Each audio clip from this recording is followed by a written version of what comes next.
Lantai balai warga amblas, 2 orang kader Posyandu di Solo, Jawa Tengah terluka.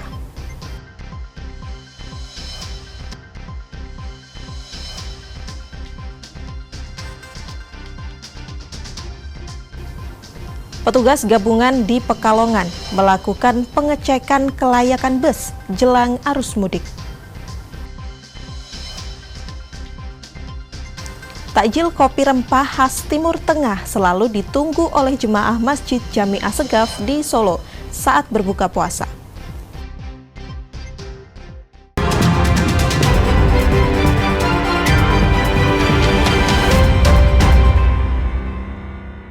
Saudara, apa kabar Anda hari ini? Selain 3 informasi tadi, sejumlah informasi menarik lainnya akan kami hadirkan untuk melengkapi Kompas Jateng hari ini. Selama 30 menit ke depan, Kompas Jateng menyajikan informasi independen dan terpercaya seputar Semarang, Jawa Tengah, dan Yogyakarta. Bersama saya, Gesy Lutfia.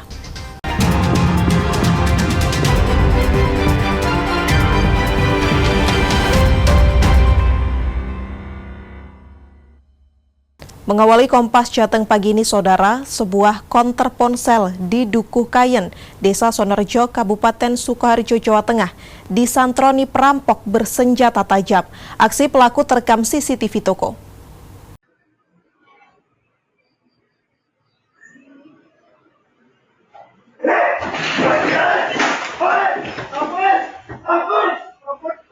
Upaya perampokan sebuah konter ponsel milik warga Dukuh Kayen, Kabupaten Sukoharjo, terekam CCTV. Percobaan perampokan tersebut terjadi pada pukul 11 malam saat konter mau tutup. Saat itu seorang pria memakai helm dan masker menyerang pemilik konter ponsel dengan mengayunkan senjata tajam. Pelaku melarikan diri setelah pemilik konter ponsel berteriak minta tolong. Standby dia pelakunya itu, terus menyerang saya, terus saya lawan gini lah, ternyata mau saya kedesak, saya loncat etalase ini, tiba-tiba nyerang saya lagi, terus saya teriak-teriak minta tolong, warga kumpul semua lari ke belakang ke kebun-kebun yang ketemu. Berdasarkan rekaman CCTV, pihak kepolisian sedang menyelidiki kasus ini. Dan sejumlah barang bukti seperti tas ransel yang diduga milik pelaku berhasil diamankan oleh pihak kepolisian. Nani Astuti, Kompas TV, Sukoharjo, Jawa Tengah. Kita ke sorotan lainnya, Saudara, mahasiswa dan penggiat sosial menggelar unjuk rasa menolak revisi Undang-Undang TNI di depan Museum Angkatan Darat Dharma Wiratama, Yogyakarta.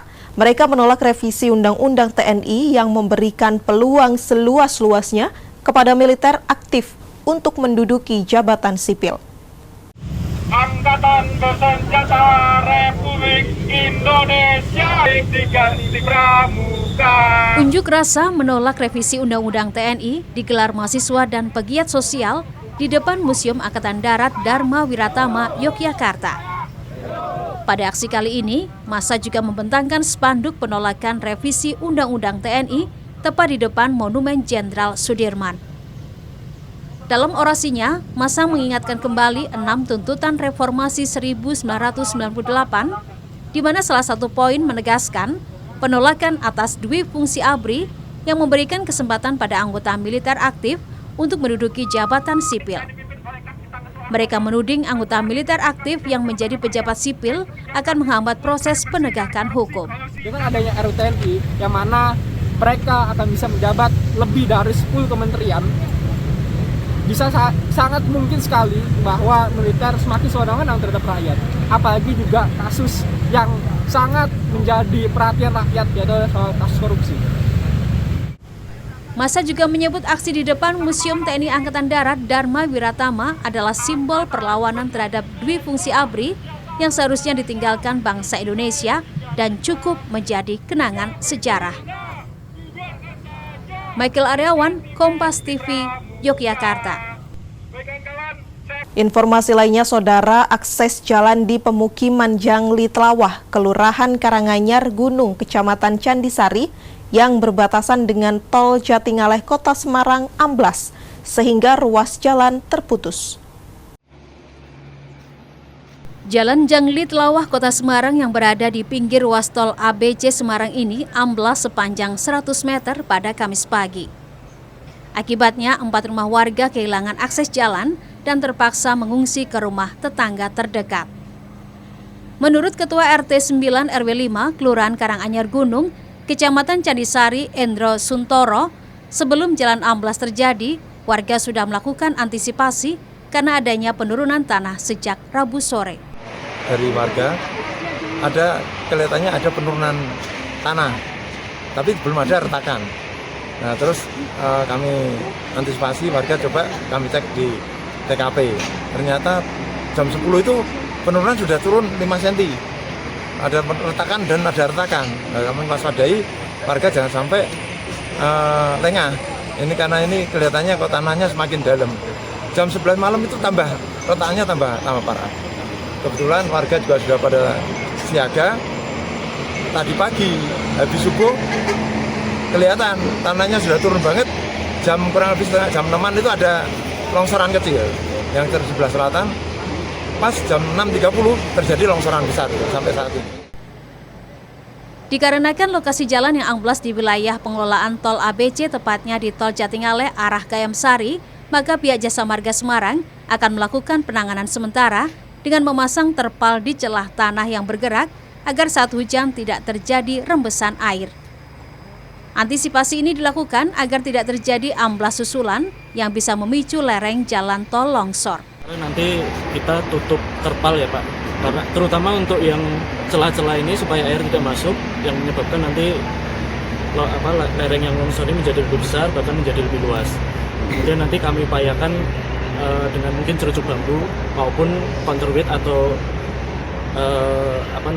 karung-karung yang diisi pasir. Jadi dia lebih ditaruh di lereng, kemudian berat itu menahan lereng ini lebih bergerak lagi gitu. Mungkin itu penanganan sementara yang bisa kami lakukan seperti itu. Untuk menahan tanah. Pihak Jasa Marga Semarang memastikan kejadian jalan amblas yang berbatasan dengan ruas tol ABC, tepatnya di tol Jatingaleh Kota Semarang ini, tidak akan mengganggu arus lalu lintas tol. Sementara upaya penanganan pasca jalan amblas saat ini tengah dilakukan oleh pihak Jasa Marga Semarang bersama dengan Dinas Perumahan dan Permukiman Kota Semarang. Jebere Roy, Kompas TV, Semarang, Jawa Tengah. Sementara itu, Saudara, 2 orang terluka akibat tanah amblas di Balai Warga Kelurahan Kadipiro, Kecamatan Banjarsari di Solo, Jawa Tengah. Pada saat kejadian, warga tengah berberes karena gedung Balai Warga akan digunakan untuk pos yandu lansia. Warga RT 1 RW 6, Kelurahan Kadipuro, Kecamatan Banjarsari, Solo, Jawa Tengah, yang akan menggunakan gedung Balai Warga untuk pos yandu lansia pun berberes di salah satu ruangan di bagian belakang yang selama ini berfungsi untuk menyimpan barang pecah belah. Namun tiba-tiba lantai amblas. 2 kader posyandu yang sedang berada di ruangan terperosok ke dalam amblasan lantai. Bangunan Balai Warga ini berada di samping Kali PP. Ketika diperiksa, warga juga menemukan ada tanah amblas di belakang Balai Warga. Tanah amblas terjadi diduga karena ada resapan air dari saluran di bawah bangunan. Tapi memang bangunan ini di bawahnya itu ada saluran drainase. Nah, apakah kemungkinan ada yang bocor dan menggerus tanah di dekat drainase itu kita juga belum tahu. Tapi hari ini kita kirim nota dinas ke Perkim, DPU sama BPBD untuk tembusannya, dan nanti untuk perbaikannya mungkin nunggu kajian teknis dari 3 OPD terkait itu. Demi keselamatan, lokasi disterilkan dan kegiatan posyandu lansia dipindahkan. Pihak Kelurahan Kadipuro sudah melaporkan kejadian ini ke dinas terkait agar segera dilakukan perbaikan. Widi Nugroho, Kompas TV, Solo, Jawa Tengah. Petugas gabungan di Pekalongan, Jawa Tengah melakukan pengecekan bus menjelang arus mudik. Nantikan informasinya usai jeda pariwara berikut ini.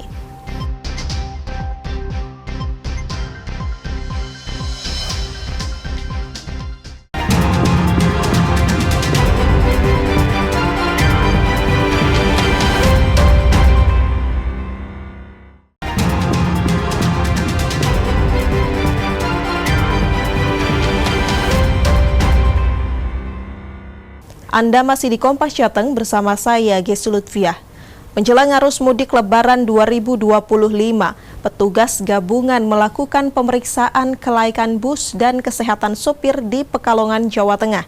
Kegiatan ini bertujuan untuk memastikan keamanan dan kenyamanan penumpang bus yang akan dipakai untuk arus mudik dan balik.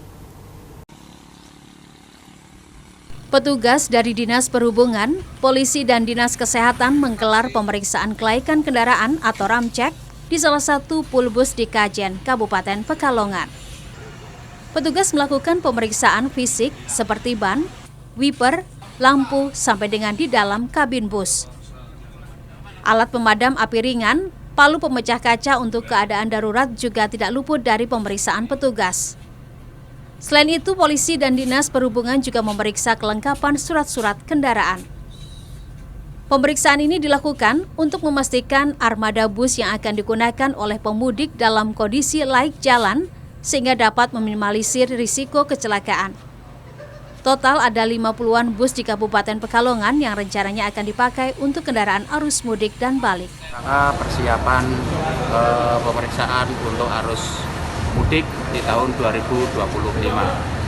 Ramcek ini bertujuan untuk pemeriksaan kendaraan yang layak jalan ataupun tidak layak jalan, di mana ini kita pemeriksaan ada 6 unit bis dan semua layak jalan dan kami pasang stiker. Dalam kegiatan ini, petugas kesehatan memeriksa sopir dan awak bus seperti pemeriksaan tekanan darah dan tes urin narkoba. Menguntungkan bagi para kru semuanya ya, karena bisa memberikan keamanan bagi para pemudik Lebaran tahun ini dan bisa meningkatkan keselamatan pelayanan dari PO kami Zivatran. Usai melakukan pemeriksaan bus dan awak bus, petugas menempelkan stiker layak jalan. Diharapkan masyarakat yang akan mudik dapat merasa lebih aman dan nyaman selama perjalanan. Ari Himawan, Kompas TV, Pekalongan, Jawa Tengah. Kita bergeser ke Kota Semarang, Saudara. Pengelola Bandara Jenderal Ahmad Yani Semarang memprediksi akan melayani 171.000 penumpang selama periode mudik Lebaran tahun 2025. Angka ini meningkat 7% dibandingkan Lebaran tahun lalu. General Manager Angkasa Pura I Bandara Ahmad Yani Semarang, Kolonel CPN Fajar Purwawidada mengatakan, diperkirakan 171.000 pemudik akan memadati Bandara Jenderal Ahmad Yani Semarang saat momen mudik Lebaran. Sementara puncak arus mudik diperkirakan terjadi pada 28 Maret dengan jumlah penumpang sekitar 14.000 per hari dan puncak arus balik diprediksi terjadi pada 6 April dengan jumlah penumpang mencapai 13.000 orang. Jumlah penerbangan juga naik 7% menjadi 1.400 penerbangan. Dengan tambahan 70 extra flight untuk rute Pontianak, Banjarmasin, Palangkaraya, dan Jakarta. Selama mudik Lebaran, yaitu selama 22 hari, kita akan melayani sebanyak 171.000 penumpang. Ini kenaikannya 7% dibandingkan mudik Lebaran tahun yang lalu. Kemudian juga trafficnya juga meningkat 7%, yaitu kiraan kita nanti ada 1.400 penerbangan. Termasuk juga nanti ada penambahan 70 extra flight ya, yang kebanyakan adalah dari rute Kalimantan, dari Pontianak, Banjarmasin, Palangkaraya, ya, kemudian juga ke Jakarta yaitu melalui. Pengelola Bandara Jenderal Ahmad Yani Semarang memastikan berbagai kesiapan sudah dilakukan, mulai dari prasarana hingga mitigasi terhadap ancaman cuaca buruk selama masa angkutan Lebaran 2025. Senat Puji, Kompas TV, Semarang, Jawa Tengah. Sementara itu, Saudara, hujan dengan intensitas rendah hingga tinggi masih mengguyur wilayah Jawa Tengah, terutama Kota Semarang. Stasiun Klimatologi Jawa Tengah menyebut cuaca ekstrim masih akan terjadi hingga Lebaran nanti dan pemudik dihimbau untuk waspada. Kepala Kelompok Kerja Layanan Data dan Informasi Stasiun Klimatologi Jawa Tengah, Sulistiawati menyebut, saat ini wilayah Jawa Tengah memasuki musim pancaroba, sehingga cuaca ekstrim bisa berubah setiap harinya. Fenomena ini terjadi karena angin monsun Asia masih aktif dan angin monsun Australia sudah mulai memasuki wilayah Jawa Tengah. Untuk itu, masyarakat yang akan melakukan perjalanan mudik ke wilayah Jawa Tengah diimbau untuk tetap waspada dengan kemungkinan adanya cuaca ekstrim.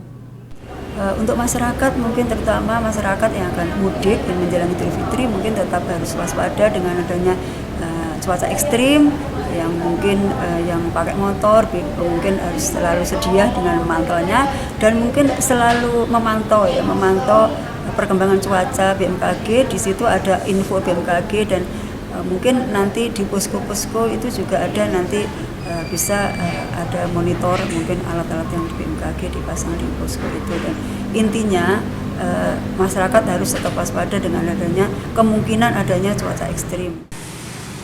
Diprediksi dalam 10 hari ke depan, wilayah Kota Semarang masih akan diguyur hujan dengan intensitas sedang, namun untuk wilayah Pegunungan Tengah akan terjadi hujan dengan intensitas tinggi. Cina Wirana Putri, Kompas TV, Semarang, Jawa Tengah.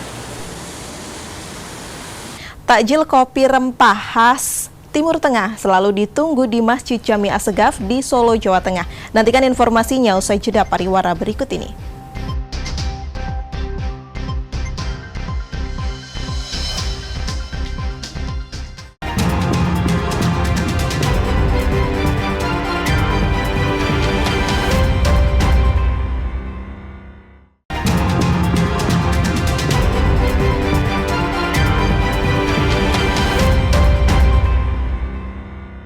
Terima kasih Anda masih di Kompas Jateng bersama saya, Gesi Lutfia.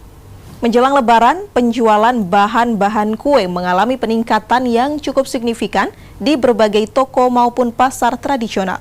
Permintaan bahan kue naik seiring dengan tradisi masyarakat yang gemar membuat kue untuk merayakan Hari Raya Idul Fitri. Salah satu toko bahan kue di Jalan Tamrin, Kota Semarang ini di bulan Ramadan setiap hari selalu ramai pengunjung.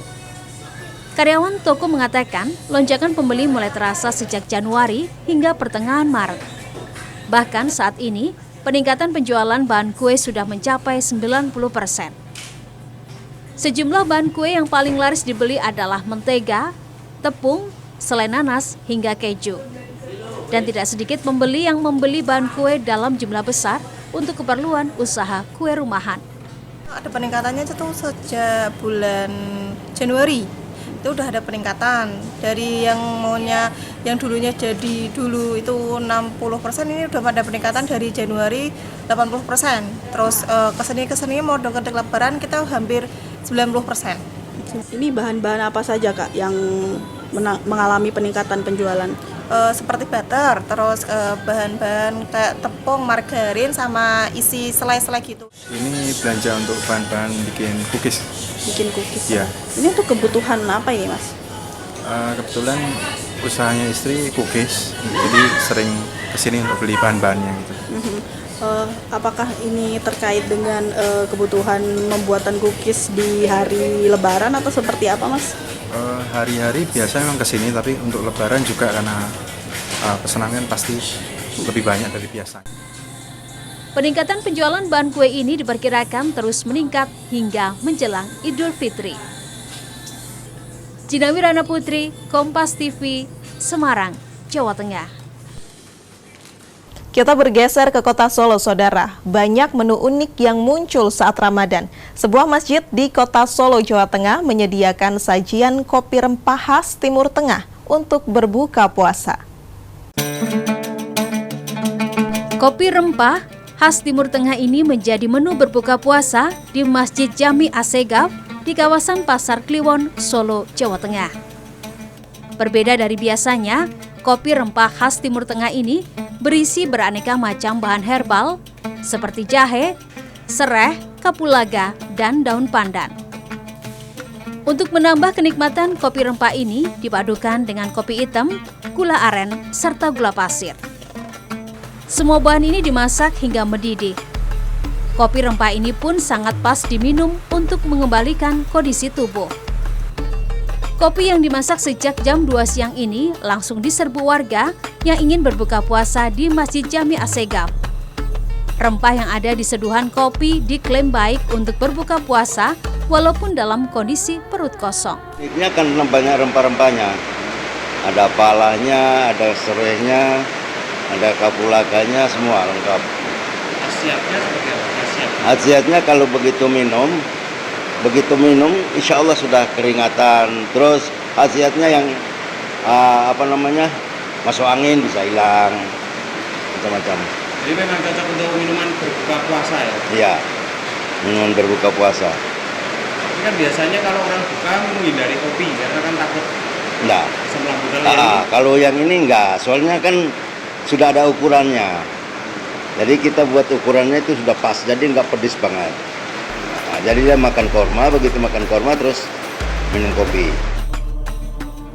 Nah, bagi Anda yang berada di wilayah Solo, bisa langsung menuju ke Masjid Jami Assegaf di wilayah Pasar Kliwon untuk menikmati kopi rempah khas Timur Tengah saat berbuka puasa. Widi Nugroho, Kompas TV, Solo, Jawa Tengah. Informasi tadi sekaligus mengakhiri Kompas Jateng hari ini. Saya, Gesya Lutfia, mewakili kerabat kerja yang bertugas mengucapkan terima kasih atas perhatian Anda. Selamat mengikuti acara kami selanjutnya, Kompas TV, independen terpercaya. Sampai jumpa.